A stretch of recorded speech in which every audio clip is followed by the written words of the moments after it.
ang mga pangyayari na minsan di natin maintindihan.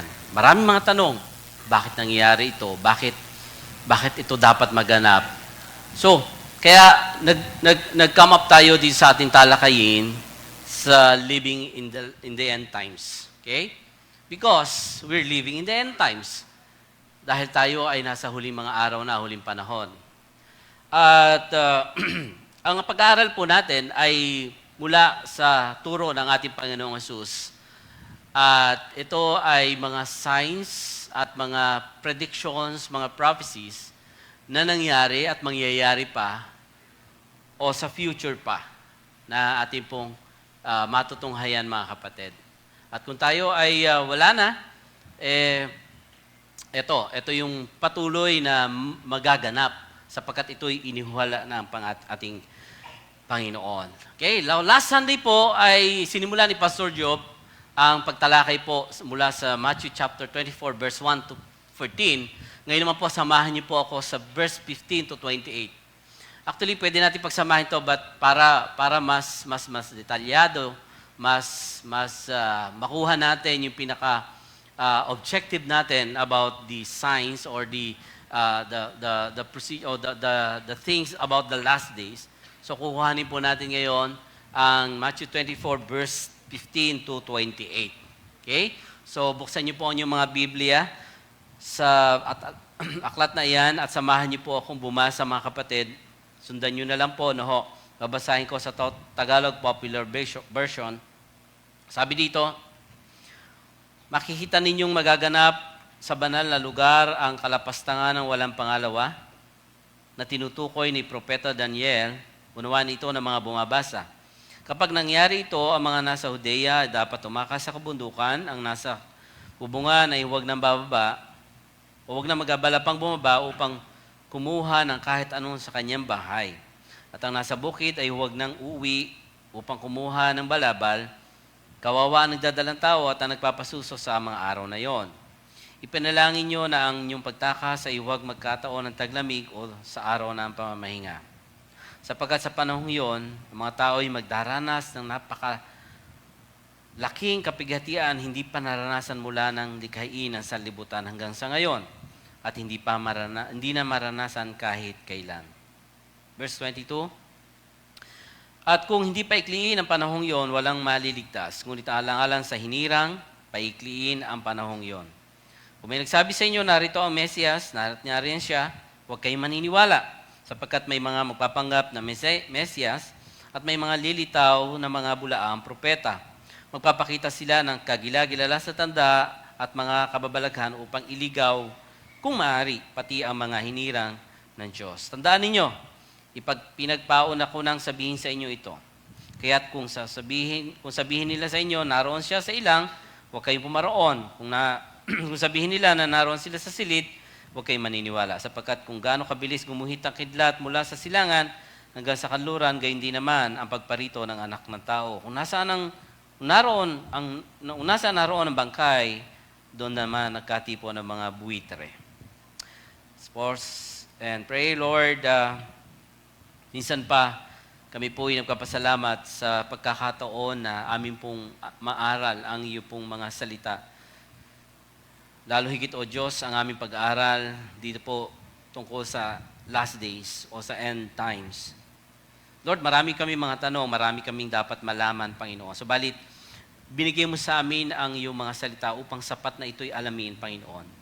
At sa umagang ito, ang aming dalangin, O Diyos, buksan mo ang aming puso, ang aming kaisipan, ang aming pangunawa, ang aming espiritu, ang aming kaluluwa, O Diyos, upang higit na maintindihan, Panginoon namin, ang iyo pong sinasabi at ang iyong naisin, Panginoon. Lord, we pray that you continue to move sa aming kalagitnaan, Lord, and your presence, Lord, ang siyang patuloy na magturo sa amin at sumama sa amin sa kalagitnaan namin, O Diyos. Salamat po sa iyong mga salita sa pangalan ni Jesus.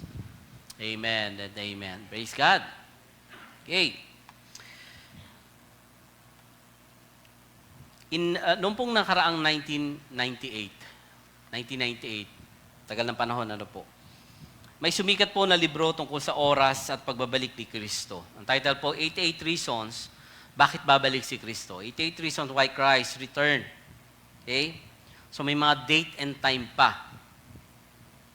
Pagdating ng araw ng rapture, nung pagdating ni Kristo na kanilang pinipredict, na kanilang hinuhula, that was September 1988. Alam niyo po, itong libro na ito nag-sale ng 50% off. Kasi darating na si Christ ng 12 midnight.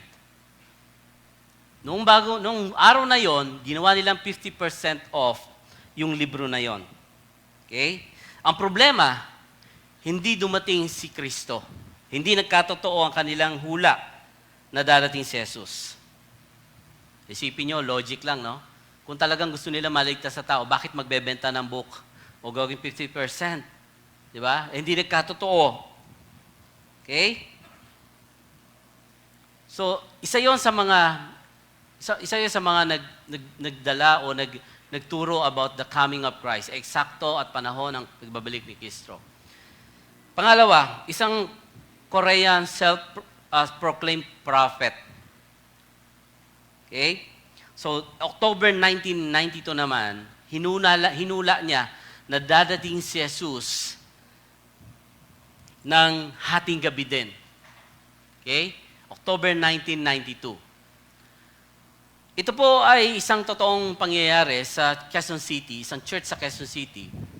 So, ang ginawa nila, sinarado nila ang simbahan, nagkulong sila doon, at aantayin nila si Jesus sa kanyang pagbabalik.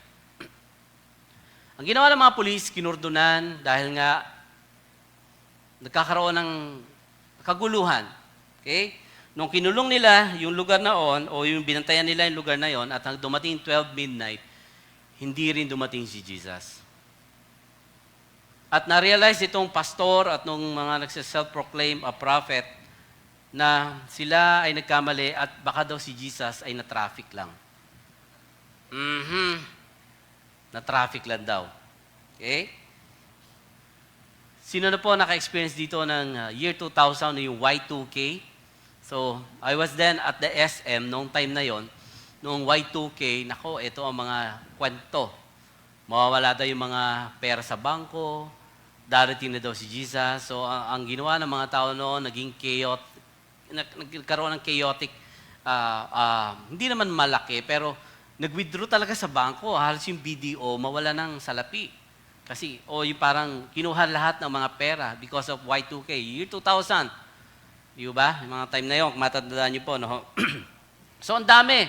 Meron pa isa, May 21, 2011.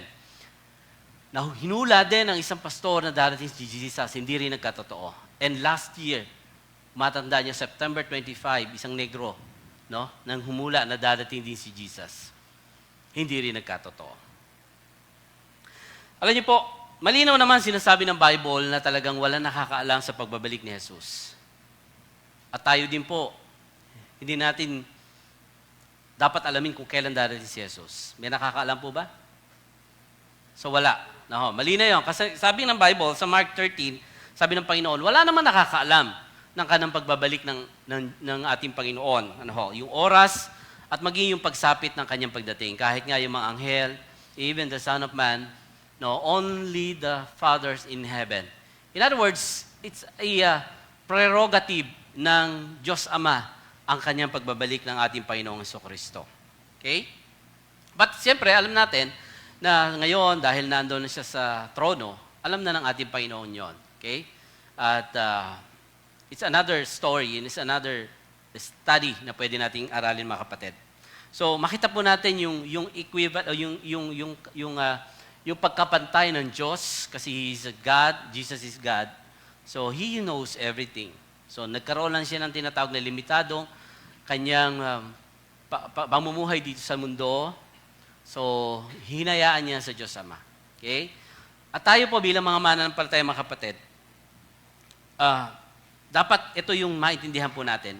Hindi na natin trabaho para alamin ang pagbabalik ng ating Panginoong Jesucristo. Tama po? Now, ang ating ginagawa ngayon, bakit natin inaaral ito, ay para maging aware and prepared tayo sa pagbabalik ng ating Panginoon. Kasi malalapit na ang pagdating ng ating Panginoon. Amen? Alam niyo po sa Biblia, most of the Bible prophecies, actually 27% ng prophecy sa Bible is about the coming of Christ. And 300 times binanggit ang tungkol sa pagbabalik o yung future events o yung prophecy about the end times o about the last days. Okay? So ganun po, binigyan ng Panginoon na ang lahat dito sa mundo ay may katapusan.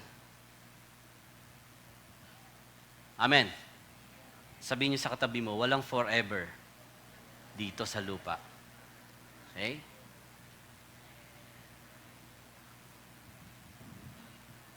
Wala talagang pang matagalan dito. Matatapos ang lahat. Okay? Subalit sa pagdating ni Kristo, ito ang matters. Ito ang importante mga kapatid. Ang pinaka-main thing o yung mahalaga na dapat nating maintindihan, maging handa tayo. Maging prepared tayo sa lahat ng oras sa kanyang pagbabalik. Amen po? O, sabihin niyo ulit sa katabi, maging handa ka na ba? Sabi mo, handa ka na ba? Ayan. Tapikin mo kasi medyo may inaantok-antok na ito. Handa ka na ba sa pagbabalik ni Jesus? So mahalaga po yung mga kapatid. Okay? At ito po yung ilan sa ating aralin sa umagang ito. At ito isang napakagandang pag-aaral sa pagpapatuloy po nating talakay na end times. Ano ho? At sa umagang ito, may ito po tayong title na Be Ready, Jesus is Coming Soon. Sabay-sabay mo natin sabihin. Is coming soon. Maging handa dahil babalik si Kristo. Okay? Now, tingnan muna natin yung background. Ang ating Panginoong Jesus, nung siya pinangaral ito, is doon siya tinatawag na Mount Olive. Ang tawag po sa mga scholars sa turo na ito, yung Olivet Discourse. Okay?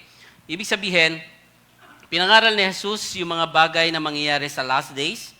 At ito yung isang napaka-halagang turo na tinuro sa mga apostol during those times. Kasi may mga nagtatanong-tanong, may mga pangyayari na gusto nila maintindihan. At nung nangaral si ating Panginoong Jesus, inilahad niya yung mga future o yung mangyayari sa last days. Ang buod ng kanyang mga sasabihin is to warn the disciples or warn the peoples about the coming deception, yung pandaraya, yung suffering, yung judgment, maging yung mga tinatawag na mga persecution sa mga believers. At hindi lang yon, upang sila ay manatiling, maging faithful, maging tapat, maging discerning sa bawat oras, sa bawat sandali. At kung titingnan po natin, until today, yan din po yung gusto ng ating Panginoong sa ating mga buhay. Now, habang nangangaral ang ating Panginoong Jesus, merong dalawang tanong na binigay o tinanong ang mga disciples. And last Sunday, nabanggit po ito, nadadaanan po natin Pastor Job, gusto ko lang pong i-emphasize ulit. Ang tanong ng mga disciples, kailan po ba mangyayari ang mga bagay na ito? Ano ang magiging palatandaan ng inyong muling pagparito at ng katapusan ng mundo? Pangalawang tanong, ito pala pangalawang tanong, ano ang palatandaan? Magiging palatandaan. Diba? Ano ang magiging palatandaan ng muling pagparito ng katapusan ng mundo? Now, these two questions ay nagkaroon ng isa lamang sagot ang ating Panginoon. Ano yung sinagot ng ating Panginoong Jesus? Mag-ingat kayo na huwag kayong maliligaw ninuman. Okay? So, yun ang sagot ng ating Panginoon. But obviously, sa mga tanong na ito, ang binigyan ni Jesus na sagot is this number 2 questions. Ano ang magiging palatandaan ng kanyang pagbabalik? Okay? Ibinigay niya yung pinaka-importanting sagot na kung saan ito yung ibibigay ko sa inyo parang clue, parang tip, parang hint ng aking pagbabalik. Now, yung number of questions, hindi nyo trabaho yon para alamin. Hindi nyo trabaho para alamin kung kailan ang pagbabalik ko. Ang kailangan na mangyari, o dapat nyo gawin, mag-ingat kayo na huwag kayong maligaw ninuman. At ito yung nais dalhin sa atin ng Panginoon sa ating buhay araw-araw. Bakit mahalaga na pag-aralan natin po ang last days? Bakit dapat natin maintindihan ang pagbabalik ni Kristo. Bakit? Dahil naniniwala po ako na ito ay may kinalaman sa ating pang-araw-araw na pamumuhay. May kinalaman ito sa ating pamumuhay at paglilingkod sa Diyos at pagtingin sa hinaharap. May kinalaman na ito sa ating naranasan ngayon at pagtanaw sa hinaharap. Okay? Dahil ang kahalagahan po ng paniniwala o kahalagahan ng ating pananampalataya sa pagbabalik ni Jesus ay nagkakaroon to ng tinatawag na impact sa ating mga buhay, pamumuhay, sa ngayon at sa hinaharap. Tama po? Nagkakaroon to ng tinatawag na impact o focus. Kasi, for example, na-experience natin ng mga circumstansya ng buhay, ang hirap. Sabi ng Panginoon, hindi naman magtatagal, matatapos din yan. Kasi mayroon tayong future doon. Sabi ng Bible, sa pahayag, sa Revelation, wala nang hirap, wala nang sakit. At ito pa maganda, yung mga luha natin, meaning yung mga pain, papahiri ng Diyos yan. Amen po? So kaya talaga, hindi pinangako sa atin na tayo ay maging mananampalataya na ang buhay natin magiging laging hayahay. Minsan makaka-experience talaga tayo at minsan talaga pinapa-experience sa atin ng Panginoon. Kasi pagdating natin sa langit, wala na po yon. Tama? Wala nang galit, wala nang sama ng loob. Kaya kung meron kayo unforgiveness, hindi pagpapatawad, patawarin nyo na. Hindi pwede sa langit yon. Tama, Pastor Job? No? Sorry, Pas. Hindi, wala na akong alitan yan. Love na love ko yan. Wala na dapat yung mga ganong mga bagay. Okay? So, ang mga aralin natin sa araw na ito ay hindi para panghinaan. Sa loob ng 8 linggong ito, na pag-aaral po natin, starting today, it's starting last Sunday hanggang month of June, ang ating objective o ating purpose is hindi para panghinaan ang ating kalooban, kundi palakasin ang ating loob at pananampalataya sa future o sa hinaharap. Palakasin yung ating pong pagtitiwala sa Diyos na anuman ang ating maranasan, anuman ang ating kinakaharap mga kapatid, we should be faithful, we should be ready, at kailangan tayo ay masigasig sa paglilingkod sapagkat yun ang nais ng Panginoon. At higit sa lahat, dapat matiyak natin na tama at meron tayong tunay na relationship sa ating Panginoon. Na alam natin pagdating ni Kristo, tayo ay merong kaligtasan. Dahil siya ay ating Panginoon, tinanggap at nanampalataya tayo. Amen po ba? Amen? So, yun ang importante. Okay? Now, may apat po na katotohanan, truth about this, dito po sa ating pag-aaralan ngayon sa umagang ito, from 15 to 28 ng verses, chapter 24. So, unahin po natin, tingnan po natin yung katotohanan. May sinabi dyan si Mateo, ang ating Panginoon Jesus, yung tinatawag na signs of desolation o tanda ng kalapastanganan. Sabi diyan, makikita ninyong magaganap sa banal na lugar ang kalapastanganan walang pangalawa na tinutukoy ni Propeta Daniel. Unawain ito ng mga bumabasa. Makita natin let the reader understand. Now may mga prophecy si Daniel about tinatawag na abomination and of desolation o yung kalapastanganan ng walang pangalawa. Now, ito po ay pangitay ni Propeta Daniel, yung dreams niya, yung prophecy niya na mangyayari sa future o sa hinaharap. Now, titingnan po natin, somehow, ma-execute ko ng kaunti para magkaroon tayo ng idea. At sa mga susunod pa naman ligo, mapadadaanan pa natin yan. Pero ngayon, para maayos natin yung, mabigay ko sa inyo kahit sa maiksing oras, about yung mga ilang prophecy ni Daniel na natutupad na at matutupad pa. Okay? So, tingnan natin, silipin natin. Number 1, first fulfillment ni Daniel. Dito po, yung abomination noong 168 before Christ, sa panahon ni Antiochus IV, Epiphanes. So, ano ba nangyari dyan? Noong panahon na yon, ay sabi ni Daniel, nagsugo siya ng makakawal upang lapastanganin ang templo, ipatitigil pa niya ang pang-araw-araw na pagsusunod sa handog at ipapalit ang kalapastangan na walang kapantay. Now, look at this verse, no? Na-mention ni Jesus, no? Itong mangyayari po, itong future, itong past muna, na una nangyari sa prophecy ni Daniel na pinagbawal ang pagsamba ng mga Hudyo sa Diyos, pinagbawal yung pagbabasa ng kasulatan. So talagang paglapastangan sa templo. Tapos pinilit pa yung mga Jews na sumamba kay sa hari ng Greece, sa Diyos na ng Greece.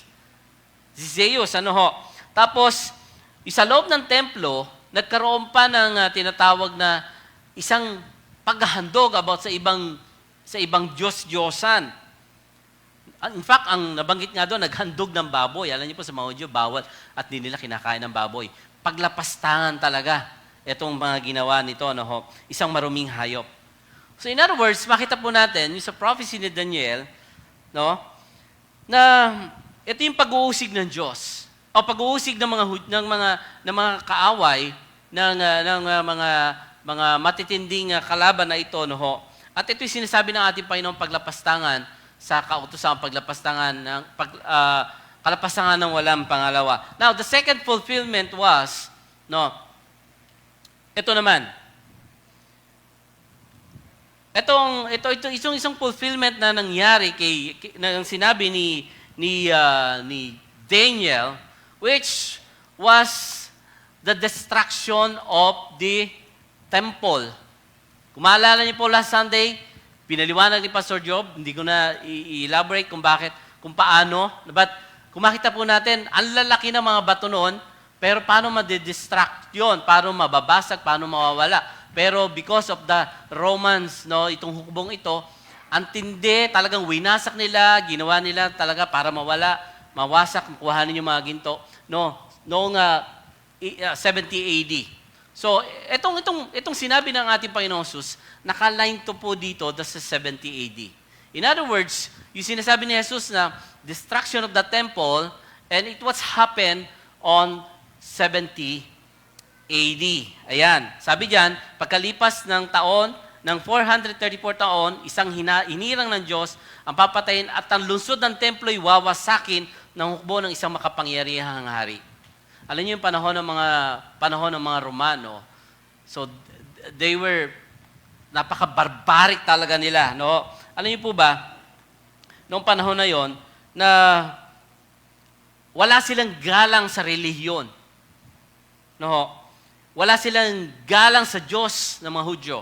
At talagang gusto nilang ipakita na sila ay makapangyarihan, sila ay baluktot, gusto nila talaga silang hari. Okay? So, yung pagkawasak ng templo na yon ay kailangang mabuo ulit. Ayan, kailangan mabuo ulit. Okay? At ito yung hinihintay po natin. Ito yung hinihintay natin na kapag ito'y nabuo, sabi ng mga Bible scholar, ay sa ngayon daw, meron na daw binibuild na temple doon sa loob ng mosque na yon, doon sa Jerusalem. At the moment na yun po na ay mabuo o maitatag, so that was the final sign. Isa yung mga sama-samang o mga pinag-isang mga signs o mga mark na padating na ang ating Panginoon. So ganun po ang prophecy isa ni Daniel na kung makita natin na dapat at nangyayari. Now, the third fulfillment, of prophecy, at ito nga yung inaaral po natin ngayon mga kapatid, kung makita po natin, na may ikatlong katuparan na darating yung tinatawag na Great Tribulation and Antichrist. Okay? Maaring narinig nyo na po ang iba nito at malamang yung iba alam na, yung mga salita ni Jesus na tumuturo sa huling mga araw at pagdating ng mga Antichrist o na pagdating ng Antikristo, siya yung maghahari sa huling panahon na siya yung mag-declare ng talagang sobrang kalapastanganan sa pamagitan ng pagtatayo ng kanyang sariling larawan, sariling trono para siya ay sambahin, sundin, yung kanyang mga kautusan na dapat masunod. And that was That is the future event na isa pang kailangan mangyari. Ang sabi nga ng 2 Thessalonians, kakalabanin niya ang lahat ng sinamba ng tao at ipapalagay na banal. Itataas niya ang kanyang sarili at papasok sa templo ng Diyos. In other words, maaring siya ay talagang maghari, manguna. No? Alam niyo po mga kapatid, marami nagtatangka kung sino ba talaga ang Antichrist. Marami mga speculative, marami mga spekulasyon na kung sino ba talaga ang Antichrist. Siguro maaaring narinig niyo ibang kwento katulad nito. Yung panahon ni Nero at ni Domitian, about the year 68 to 96, panahon po no yung AD 70, akala nila yun na yung Antikristo. Okay? Alam niyo po ba? Inakala nila dahil nagdulot ng kaguluhan, takot ang mga Kristiyano noon, ang mga mananampalataya, persecuted, pinapatay, at talagang halos maubos. Okay? Alam niyo po, itong mga Romano, kapag nagkaroon ng tinatawag na paghuli sa mga Kristiyano, sabi nga ng mga isang book, nagkakaubusan ng kahoy para ipako sa krus sa mga Kristiyano. There are millions or thousands of Christians, yung iba binibiti na lang sa puno hanggang sa mamatay. Nagkakaubusan ng kahoy. No, ganon katindi. Eto pa, in the 19th century, nakilala po si Hitler doon sa Holocaust. So how many Jews ang namatay? 6 million Jews ang namatay. Eh they believe na ito yung Antikristo. Siya yung Antikristo na maghahari, siya yung tinatawag na, ito yung panahon nila na siya yung Antikristo. No? So balit, lahat ng yon base sa Biblia, ay spekulasyon lamang at di napatunayang totoo. Now, dahil meron pang mas masahol, mas matinding darating, at ito po yung future pa na inaantay po at darating. Sabi nga ng iba, 10 times nang naranasan pa ng iba noon ng mga tao, yung paghihirap. 10 times na maranasan yung tribulation. The greatest tribulation will be the worst of all times. Yan po ang sinasabi ng Biblia. The coming distress would be unprecedented. Talagang hindi mo maipapaliwanag yung mga suffering. So yun po yun, mga kapatid. Now, balik tayo. Bagamat may mga bagay, may mga malamang na hindi pa natutupad sa mga signs na ito. At possible din na bahagyang natutupad na ang mga tanda o mga signs ng pagdating ng ating Panginoong Hesus. Kung makita po natin, even the book of Ezekiel is predicted, prophesies the coming of this abomination and desolation na walang katulad. Makita po natin dito na totoo ang salita ng Diyos. Hindi po yan nagsisinungaling. Amen? Historically, partial fulfillment in the destruction of Jerusalem, AD 70, naganap na. Si Daniel, 400 years ago, naihula yung pangyayaring yon at naganap. Now, prophetically, future fulfillment pointing to the ultimate rebellion against God, at ito nga po yung Antichrist. Ito yung darating pa. Ito yung ultimate fulfillment na darating at kailangang mangyari. Parang ganito, nakikita natin sa ngayon ang isang bundok na nasa harapan. Subalit, hindi pa natin nakikita yung isang mas malaking bundok na nasa likod dito. Isang mas malawak, no, mas malaki, mas broad, ika nga. Again, ipinapakita lamang na ang salita ng Diyos ay totoo at mangyayari. Amen? magaganap ang inihula, magaganap ang propesiya na kailangan tayo ay maging handa sa mga pangyayaring iyan, mga kapatid. Amen po? And Christ called us to recognize the signs and respond na mayroong tinatawag na spiritual discernment. Maging matalino, maging mapagmatyag, suriin, tingnan kung ito'y totoo. And that's the purpose of why Jesus laid this, nilatag niya itong katotohanan ito, hindi para tayo takutin. Parang takot na kayo Hindi para tayo ay bigyan ng kaba, kundi bigyan tayo ng babala.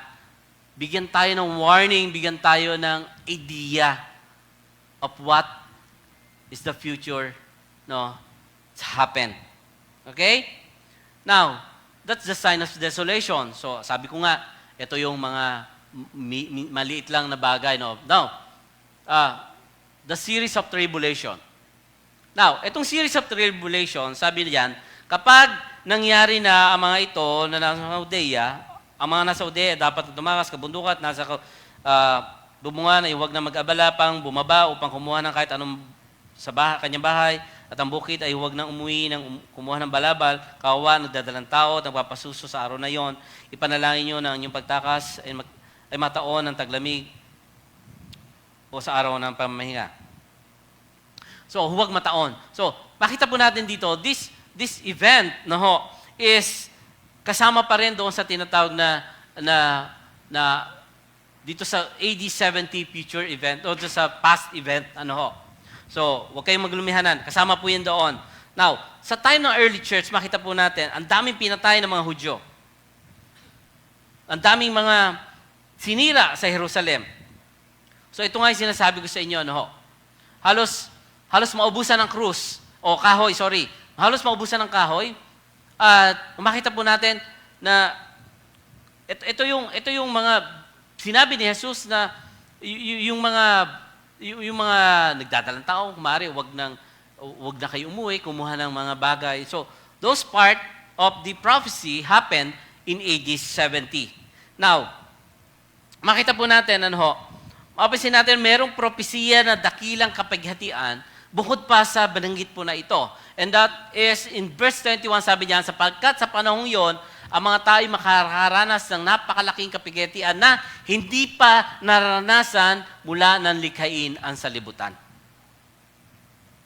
So in other words, future, merong mangyayari na hindi pa nangyayari kahit kailanman hanggang sa ngayon at hindi na maranasan kahit kailan pa man. We all know that minsan sa prayer po natin at sa mga wish natin para sa mga presidente at namumuno ng mundo, world peace. Diba? Yung prayer natin. Let's pray for the world peace. Alam niyo po ba? Magkakaroon lamang ng world peace kapag nangyari na ang isang tribulation. Mamaya, papaliwanag ko po sa inyo. So, malawak nga ito. So, dito makita po natin na sa text na ito, yung intensity, yung bigat ng tribulation in the future events na haharapin ng mga kapatid, ng mga tao. Okay? So, ang iba ay nangyari na at ang iba ay mangyayari pa. At sabi diyan, hindi na maranasan kailanman. Now, dito papasok yung pananampalataya natin tungkol sa tribulation. Now, ito. Okay? So, gusto ko lang na maging para hindi maging bias, para hindi magkaroon din kayo ng idea about sa tribulation. Inom muna akong tubig. Now, ang view po natin bilang mga evangelicals is premillennialism. So, ibig sabihin noon ay mangyayari yung tinatawag na 1,000 years. Yung iba kasi paniniwala ang ngayon yung 1,000 years. Yung iba naman, walang 1,000 years. Yung amillennialism o amillennialist and postmillennialist. Tayo premillennialism. Papaliwanag ko po sa inyo, medyo technical, pasensya na kayo, pero kailangan So sa premillennialism, dito po papasok yung tinatawag na tribulation o yung tinatawag na pagdurusa o yung kapighatian. Okay? Dito po papasok yon. But gusto ko mong paunahan sa inyo mga kapatid. Ang prophecy na ito ay future pa. Naniniwala tayo sa literal interpretation ng Biblia about sa mangyayari po sa hinaharap. Amen po ba? O yung tinatawag natin dogma o yung belief po natin. Okay? And we believe that the personal bodily return ng ating Panginoon. Naniniwala tayo na babalik si Kristo na makikita po natin personal bodily return ng ating Panginoon. Amen? Yung maniwala. Naniniwala po tayo doon at yun po ang pananampalataya natin. Now, ito po para maliwanag, mga kapatid. Na gumawa po tayo ng chart. Actually, kumuha ako ng chart. Okay? Ito, safe to. Okay, now, ngayon po tayo na dito sa church age. Okay? Andito po sa church age. Now, pinipreach po natin ang gospel. Now, ito po yung restoration ng tinatawag ng Israel. So, magkakaroon ng earthquakes, famines, plagues. Plagues. So, plague o plague, but whatever, basta sumpa o mga niyan, mga salot. Okay? Mga digmaan. Ito na po yung narinig natin. Ang daming giyera ngayon, tama? Okay? So, ngayon, merong mga paniniwala ganito mga kapatid. Darating si Jesus, kukuhanin muna ang church. Yung tinatag na pre-tribulation. Hindi makakaranas ng tribulation ang Kristiyano o ang iglesia. Okay? Dito naman ako.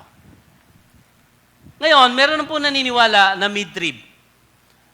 In 3.5 years, makakaranas ang church ng tribulation. But, pagdating ng 3 kalahating taon, ira-rapture, iti-taken up ang church, at dito papasok yung Great Tribulation. At meron naman naniniwala, yung post-tribulation, ibig sabihin ng iglesia, makakaranas ng tribulation from here, 7 years ng tribulation. Then, ira-rapture ngayon ng church. Okay? And then, bababa ngayon, the second coming of Jesus as a king, maghahari as judge, judgment day, millennial kingdom, 1,000 years, and then eternity, future natin, yung 1,000 years. Now, dito po, nagtatalo mga Kristiyano. Mga kapatid, ito po, pakiusap ko. Huwag na natin pagtalunan kung post-trib, pre-trib, o mid-trib. Ako po, may posisyon ako. Meron akong posisyon. Alam niyo yung posisyon ko? Darating si Jesus. Amen? Jesus is coming soon. Okay? Now, may mga pastor na talagang ginigit, pre-trib siya, post-trib siya. Kahit dumating si Jesus ng pre-trib, for example, dumating siya ng bago mag-tribulation, yung mga post at saka mid-trib, madadali po yan. Madadagit yan. Okay? Pag dumating si Jesus after tribulation, itong pre-trib at saka mid-trib, tadaan din dito, wala magagawa. Now, kailan ba naging popular yan? Kailan lang naman, mga bago mag-19th century. Ito po ay hindi po matter po. Non-essentials po yan. Ibig sabihin, hindi kailangang pagtalunan. Kung ang posisyon mo post-trib, kung nakakaranas ka ng tribulation, ngayon, nakakala mo ito ng tribulation, nasa iyon. Pero ang mahalaga, darating si Jesus. Jesus is coming soon. Amen po? Pero ang sarap isipin, no? Pre-trib. Di ba? Hindi tayo makakaranas sa tribulation. Di ba? Ayun nga lang, mawala ka ng gas, parusa na. Yung mawalang kangalan ng mahal sa buhay, parang tribulation na ang iniisip.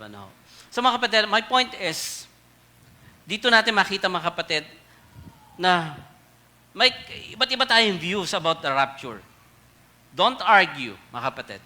Basta ang mahalaga, dadating si Jesus, and Jesus describes the urgency at maaring harapin ng tribulation o paghihirap. Now, ang point niyan is, kailangan maging aware, kailangan maging alert, kailangan maging ready tayo sa anumang mga bagay. And the suffering will be intense, but God, yung kanyang merciful no ho, ay talagang ibibigay niya sa atin, mga kapatid. At sabi niya, kung hindi paikliin yung panahon para sa kanyang mga hinirang, no ho, baka walang maligtas. And pray.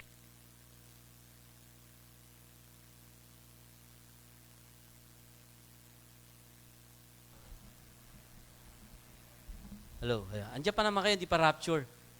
Ito lang na rapture. Okay. So, kaya salamat sa Panginoon dahil sabi niya, alang-alang sa mga hinirang, paiikliin ng Diyos ang panahong iyon. Sino ba ang mga hinirang? Sino mga elect? Tayo. Amen? Praise God. Kasi we will endure. Kasi sabi ng Panginoon, He preserves us. Iingatan tayo. At ang nasa Kanya ay hindi na maagaw ni numan. Amen? Palakpakan natin ang Panginoon sa pangakong yun. Di ho ba? Kaya nga ho, ito makita po natin yung katotohanan na God's remains sovereign. Ang kanyang katapatan, ang kanyang pagkadiyos ay mananatili at totoo even the times of tribulation. Okay? Now, the seduction of deception. Sa Tagalog po, ang paglilinlang ng mga pandaraya. Kung makita po natin, sabi, kung may magsabi sa inyo, narito ang Mesayas, narito siya, huwag kayo maniwala sapagkat may mga magpapanggap na Mesaya. No, at may mga lilitaw ng mga bulaang propeta, magpapakita ng mga kagilagilala sa tanda at mga kababalaghan upang iligaw ng marami, pati ang mga hiniring ng Diyos. Tandaan ninyo, ipinapaunawa na ang sasabihin ito sa inyo. Kaya kung sasabihin ng nila sa inyo, naroon siya sa ilang, huwag kayong pumaroon kung naroon sila. Naroon siya sa silid, huwag kayong maniniwala. Alay po, isa sa mga signs o palatandaan ng pagdating ng ating Panginoong Hesus, yung pagsulpot po ng mga prophets at mga false teachers. Nangyayari na ba yon? Nangyayari na ba? Yes. Ano ho? And Jesus warns us about deception in the last days. Nako, ang dami po yan. Ano ho? Kaya maging maingat po tayo. Now, ito po yung objective at purpose ng ating pag-aaral, bakit tayo may ganito. Para ipaalala sa atin, ipaunawa sa atin yung katotohanan na meron na nangyayari pong ganito. Well, pagpasok pa lang ng 20th century, no ho, ay may mga nagkiklaim na ng pagdating ng ating Panginoong Hesus. And that's the obviously na dapat natin hindi paniwalaan. Pag may nagsabi, darating si Kristo, etong December 18, no, nagbigay na exact date, no, wag tayo maniniwala. Katulad ng example ko kanina sa inyo. Okay? Marami rin nagkiklaim sa panahon ngayon na sila yung Kristo. Di ba? Yung self-claim na prophets at mga simbahan na sila lang maliligtas. Once you get in, pag ikaw'y member doon, ikaw lang iligtas. Ingat po tayo doon. Okay? Meron din a modern day, yung mga nagagamit ng mga pangalan na sila ay tinatawag na yung self-claim son of God. So mga kapatid, yun yung mga makitang-kita po natin mga kamali at mga maling turo at propeta na taliwas sa sinasabi po ng Biblia. Again, hindi pa ito yung katapusan. Sabi ng Bible, ito pa lang yung simula ng pagdating, no? Ito pa lang yung simula ng last days o ng end of times. Remember mga kapatid, not every spiritual movement is from God. Nagkiklaim sila na kay Kristo kami, meron kaming Jesus, pero hindi lahat yan ay sa Diyos. Amen? So kailangan maging maingat po tayo. Ang basihan po natin, scriptures, must always test truth. I-test natin yung katotohanan. Paano? Stay anchored in the Word of God. Mag-aral, alamin, magtanong. Huwag magpapadaya sa mga impressive signs na walang biblical truth. Tama po? Dinadaan niya lang sa mga mabulalas sa salita para paniwalaan. And number 4,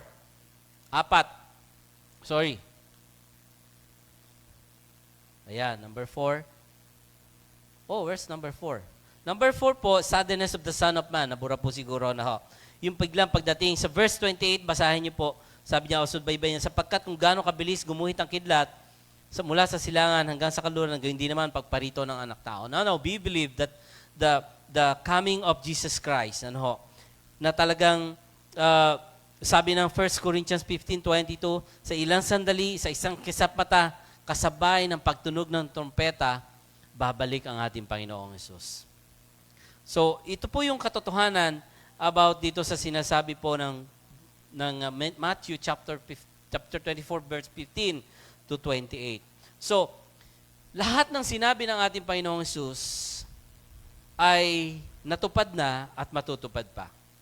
At kailangan natin makita, dapat natin maintindihan mga kapatid, and those prophecies, yung future events, kahit na ano mangyari sa atin, sa buhay mo, sa akin, mangyayari at mangyayari because buhay ang salita ng Diyos.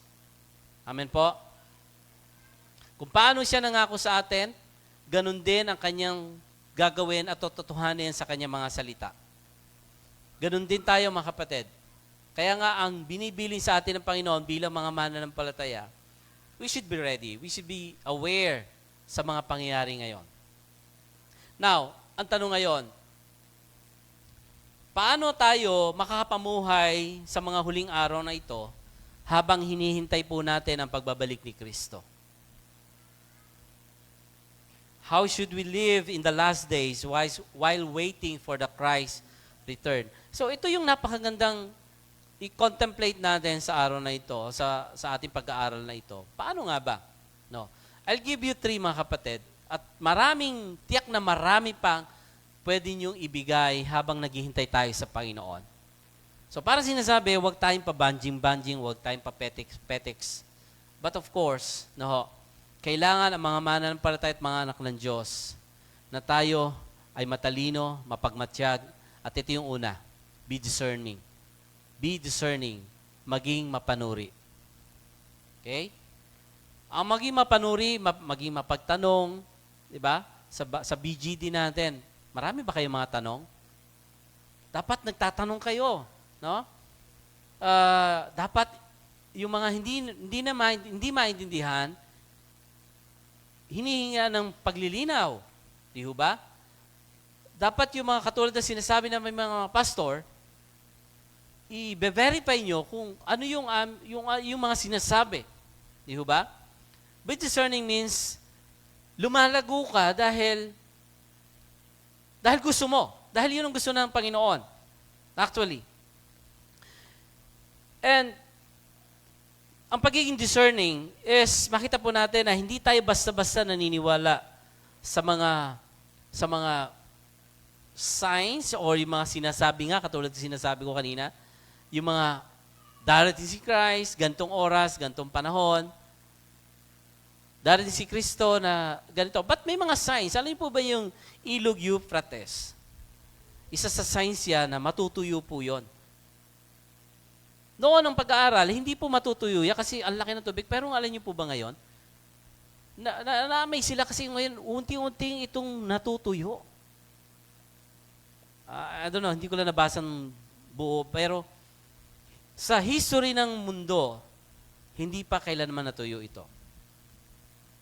So, ganon katindi. No?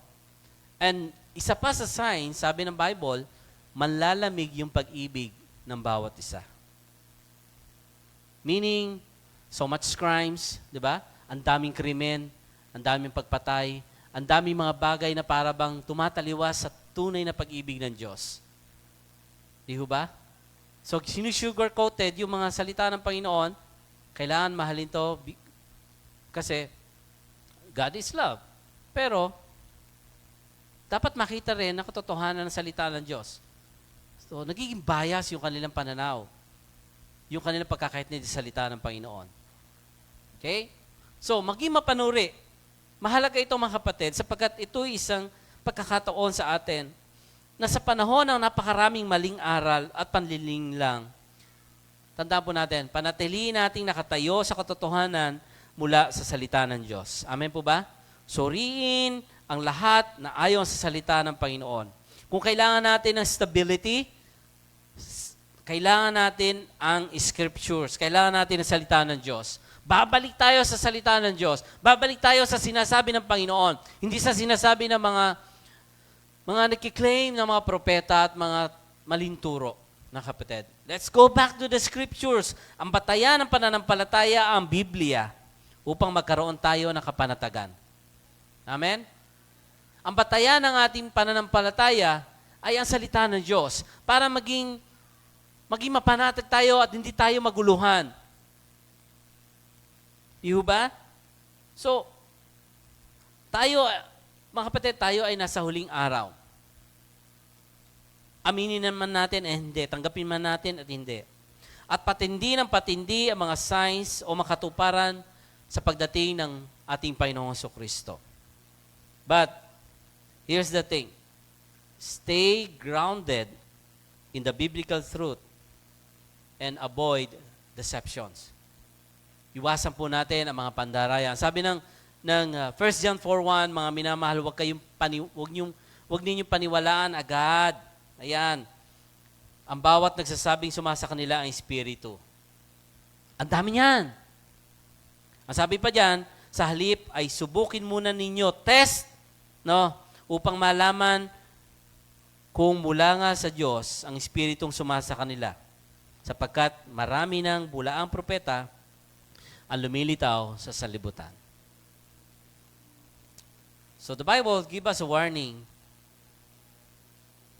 na i-test natin yung spirit if they are true, they are valid, and they are from the Word of God, grounded ba yan sa salita ng Diyos?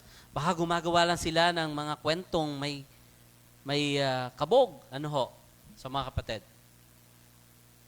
So ito yung pagbibigay sa atin ng katotohanan. We must know the scriptures to discern the times at binigay ng Panginoon, and we should not be spiritually asleep. Huwag tayong papetex-petex, huwag tayong pabanjing-banjing. Kasi doon madaya tayo, mga kapatid. Okay? So be discerning. That's the number 1. Number 2, be devoted. Sabihin nga natin, be devoted. Ayan. So, gising pa. Thank you. Maging matapat, maging tapat. Manatiling tapat para kay Kristo kahit na may trials, kahit na may pressures, kahit na may persecution. At ito yung sinasabi ng Panginoon sa atin. Ito yung binibigay na turo sa atin ng Panginoon. Alam niyo po, kasama sa ating buhay at sa ating paglilingkod ang mga bagay na minsan hindi natin maintindihan. Right? Kaya nga sinasabi ko sa inyo, bakit natin dapat pag-aralan ang end times, all last days? Kasi ito yung magdadrive sa atin, magbibigay sa atin ng tamang guide sa pamumuhay. Tamang pangunawa sa mahirap na tinutungo natin. Patungo sa isang direksyon na may pagkatawag sa atin ng ating Panginoong Jesucristo. Hindi para takutin, hindi para tayo ay bigyan ng kaba, but of course, higit sa lahat, para patatagin yung ating pananampalataya sa ating Panginoon at sa panahon ngayon. Amen po ba? Lahat yan ay kasama kung paano tayo tinawag ng Panginoon. Lahat yan ay kasama kung paano tayo inelect ng Diyos, tinawag ng Panginoon. In Hebrew 10:23, magpakatatag tayo sa ating pag-asa at huwag mag-alinlangan sapagkat tapat ang nangako sa atin. Amen po? So, yun po yung encouragement sa atin. Ito yung pinapaalala sa atin ng Panginoon. Maging matatag, magpakatatag. Continue praying, serving, and growing in faith habang naghihintay tayo kay Lord. Amen po? So, love people, i-practice palagi ang pagmamahal, forgiveness. Di po ba? Makikita-kita tayo sa langit. Sabi mo nga sa katabi mo, makikita-kita din tayo sa langit. Kaya patawarin mo na ako. Hindi na ako galit sa iyo. Kasi ang tunay na anak ng Diyos, hindi maaari manlamig ang kanyang pag-ibig. Amen po? And live every day with holiness and perseverance. Live every day Sikaping mamuhay araw-araw na may kabanalan, sikaping mamuhay na mayroong pong pagtsatsaga. At iyon ang hinahamon sa atin ng Panginoon habang tayo ay naghihintay sa Kanya. Amen po.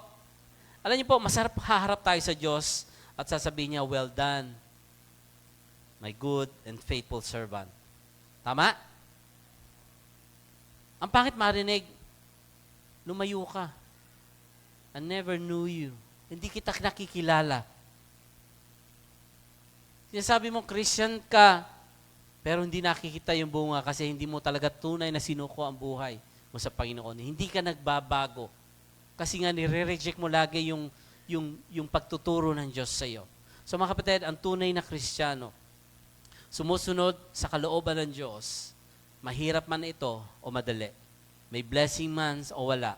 May persecutions, may trials man o wala, nagpapatuloy siya sa Panginoon. And that's perseverance. Amen po? Kaya, mas piliin po natin, Lord, haharap ako sa iyo. At maaari mo sabihin, well done, my good and faithful servant. Tanong, kilala mo ba talaga ang Diyos? Tanong, haharap ba tayo sa Panginoon at pwede natin sabihin, Lord, kilala ko kayo. Nung ako'y nabubuhay, nung ako'y nasa lupa pa, naglingkod ako sa iyo. And finally, be diligent. Habang tayo naghihintay sa ating Panginoon, habang tayo ay naghihintay sa Kanyang pagbabalik, ang uri ng pamuhay na gawin natin, maging masigasig. Maging masigasig. Amen po? Being spiritually prepared, faithfully serving Christ, and sharing the gospel, yung pagkatawag sa atin, mga kapatid. Habang hinihintay natin, nag-expect tayo sa pagbabalik ng ating Panginoon. Huwag tayo maging pagkampante lamang na okay na ako maging eto ako, Kristiyano ako, umuupo ako every Sunday, nakikinig ako sa preachers, I just open my cellphone, nagkakape ako, hindi, okay na yon. No. Isipin natin, huwag tayong pagkampante. Ibahagi natin ang mabuting balita ng kaligtasan sa iba. Share the gospel at all times, at all cost. Amen? Kamusta kaya yung member ng ating family? Kamusta ang pamilya mo? Kamusta yung kapatid? Kamusta yung mga magulang mo? Kamusta yung mga kaklase mo, kaibigan mo? Nakarinig na kaya sila ng mabuting balita? Na-share mo na kaya sila ng gospel? Baka yun yung hinahantay ng Panginoon bago siya dumating. Alam niyo po, isa po sa dapat mangyari pagbabalik ng ating Panginoon, the gospel must shared all over the world. Kailan makarinig, kahit ang mga anumang tribo, kahit anumang liblib na lugar, maririnig at marininig ang gospel. And that's the promise of Jesus. Kailan marinig.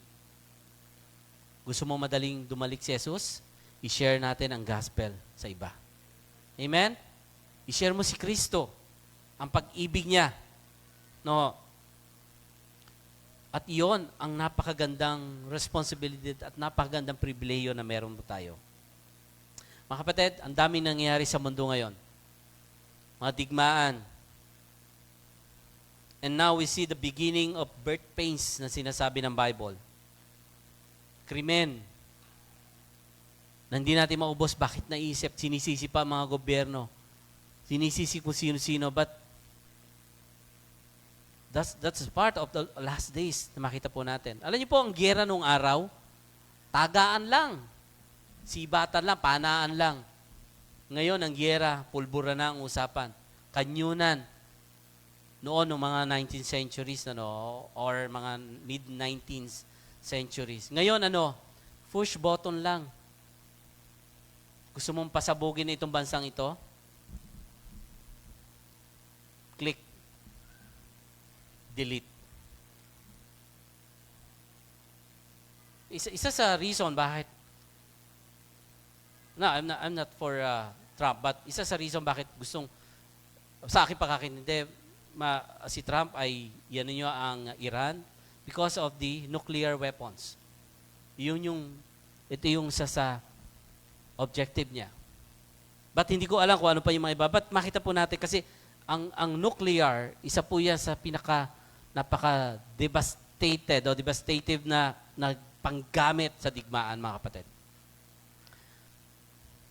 Kaya, makita po natin yung tinatawag na intensity of these distractions, intensity of these signs and warfares na isa sa mga hinula ng ating Panginoon na mangyayari. Kaya mga kapatid, huwag tayong pabanjing-banjing lang. You should be alert, discern, diligent. We should be discerning and of course, devoted bilang mga anak ng Diyos. Alam nyo, maaring nakita natin ang mga signs na tayo ay nasa end times na. Subalit hindi tayo dapat matakot at panghinaan ng loob. Kasi kung nakatuon lamang tayo sa kaguluhan at kapighatian, madaling mabigatan ang ating mga puso. And Jesus does not give us these warnings to create fear, but to produce faithfulness, endurance, and readiness. Kaya ang tamang response ay hindi mabuhay ng pangamba, kundi ang tumingin tayo sa pangako ni Jesus. Kasi magwawakas ang lahat ng bagay, pero ang pag-iingat at katapatan at pagkalinga ng Panginoon ay mananatili po magpakailan paman. Amen po? 1 Peter 3:14, sabi diyan, kaya nga mga minamahal, samantalahin ninyong kayo naghihintay. So, samantala kayo naghihintay, sikapin ninyong mabuhay ng mapayapa, walang dungis at kapintasan. So, habang tayo naghihintay kay Kristo, sikapin natin na maglingkod, sikapin nating mamuhay na may kaayusan, sikapin natin na ang buhay natin na mayroong kabanalan, sikapin na tayo ay nagpapatuloy, sikapin na tayo ay maging masigasig, maging matyaga, maging mapanuri, at maging matapat. At darating ang Panginoon, haharap tayo sa Kanya lahat, mga kapatid.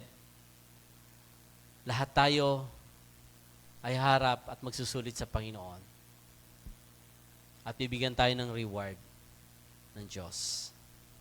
Sasabihin niya, well done, my good and faithful servant. Pumasok ka sa aking kaharian. Ngayon, tanong, tatayo ba tayo sa katotohanan, sa kalituhan at kaguluhan ng mundong ito? Yes.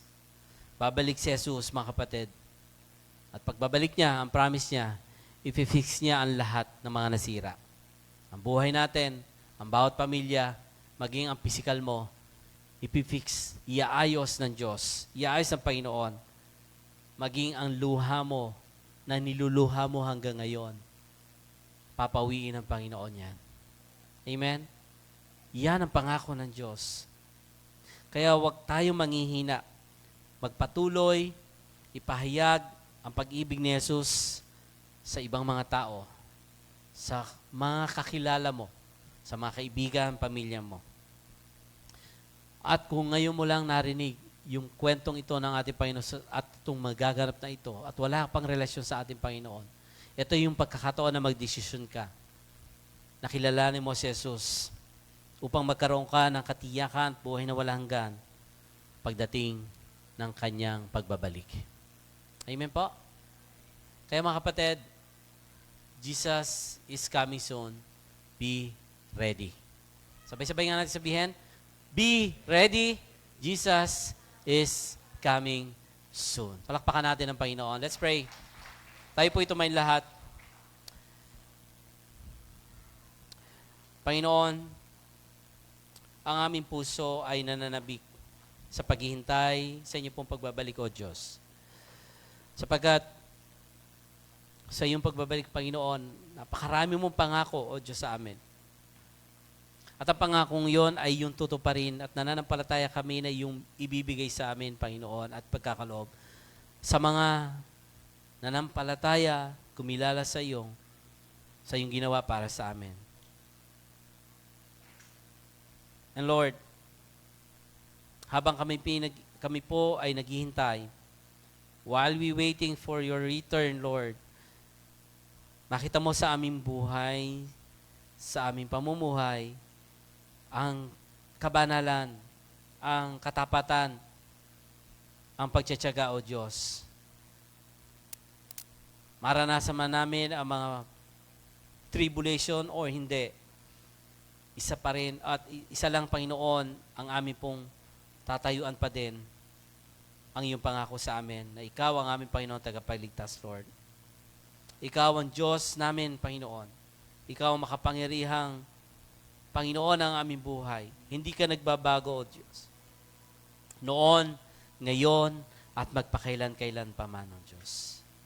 Maghari nawa ka sa amin, O Diyos. Dumating nawa, Panginoon, sa amin ang iyo pong kaharian at ang kalooban. Sa iyo po ang papuri, sa iyong mga salita. Sa iyo po ang pagdakila, sa iyong mga mensaheng ito, Panginoon, sa umagang ito. In Jesus' name we pray. Lahat ay magsabi ng Amen at Amen. Palakpakan natin malakas